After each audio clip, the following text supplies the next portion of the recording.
Pierre Bourne, The Life of Pierre 4.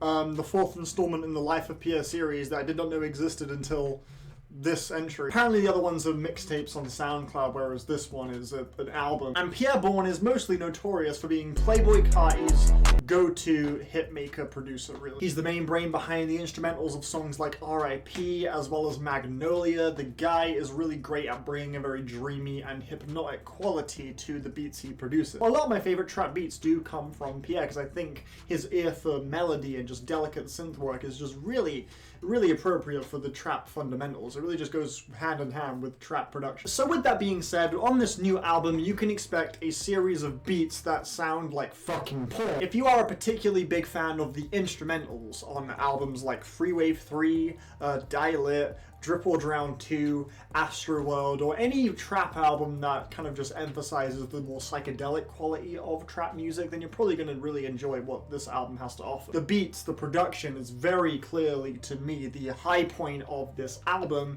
The problems with The Life of Pierre 4 come with Pierre himself vocally and the lack of variety it has for its 50-minute long length. This album is tonally the same front to back, really. It's 16 tracks, and not really a single one of them dips outside of the very intoxicating and sentimental kind of melancholic tone that this album just kind of has going for it from beginning to end. These beats are consistently very cloudy and druggy, and the lyrics and vocals from Pierre are consistently very emotionally longing. He's not really experimenting with his voice too much on this album, which does beg the question, why not just give these beats to someone who could really elevate them in a significant way, like Playboi Carti, I'm sure, or Travis Scott. I'm sure either one of those guys with any one of these beats could bring it higher into something a lot more memorable and exciting, potentially. Pierre Bourne, as a vocalist, is fine. He gets the job done. You know, he does what these beats require and nothing else. He's very melodic, he is pretty catchy, and there is an element of his voice that does sound quite vulnerable, which does kind of go hand in hand with some of the lyrical themes that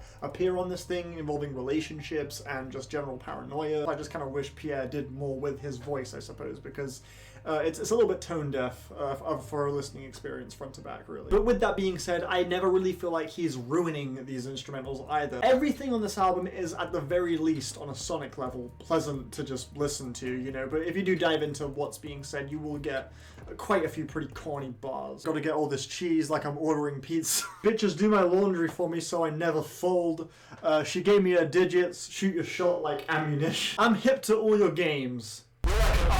Quite a few whack bars going on here, but yeah, some standout tracks. I really think this album kicks off really well. The first like 4 tracks are all total hits to me, and the really frantic upbeat main synth melody on the song Routine is fucking nice. I also love the track Guillotine with some really interesting hypnotic sound effects going on that kind of whir and buzz in really interesting ways alongside this really tranquil synth pad. And there was one track where he really significantly switched up his vocal tone. That was on the song Juice. He sounded way more animated and in your face there. I did appreciate the change of pace he brought to the table with his voice there. I also love the track Be Mine. His performance on this track is the most like genuinely sentimental on the project, I think. And I love the hook, the baby give me migraine, so strange. It's a very woozy and hazy track with this underlying tone of sadness to it that I really dig, that only gets emphasized at the end of the song when this really nice guitar bit comes in. The tracks I didn't really enjoy. I thought the song Doublemint was a bit too messy. I don't really like how much the vocal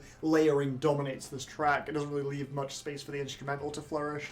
And tracks like Racer and Ballad aren't bad and have a few decent melodies going on, but they just feel a bit too long and they kind of just interrupt the pace of the project a little bit. The reversed synths on the song Horoscopes are really kaleidoscopic and mesmerizing, but the vocals from Pierre Bourne are way too over the top and totally contradict the tone of the instrumental sets. The closing track Speed Dial is also a big highlight for me though. One of the more stripped back beats there, and Pierre Bourne's performance is a little bit more focused and just toned down and just catchy. Just sounds really slick on this track. I like this project. I think Pierre Bourne does what he needs to make these tracks entertaining for what it is I think this album is shooting for. However, I really could not pick this album out of a lineup, and it is a little bit spotty in areas such as lyrics and pace. I'm gonna go with a 6 out of 10. I would recommend it if you are a fan of the albums I listed at the beginning. But yeah, those are my thoughts on The Life of Pierre 4 by Pierre Bourne. Thank you for watching this review. I will see you on the next review. Bye!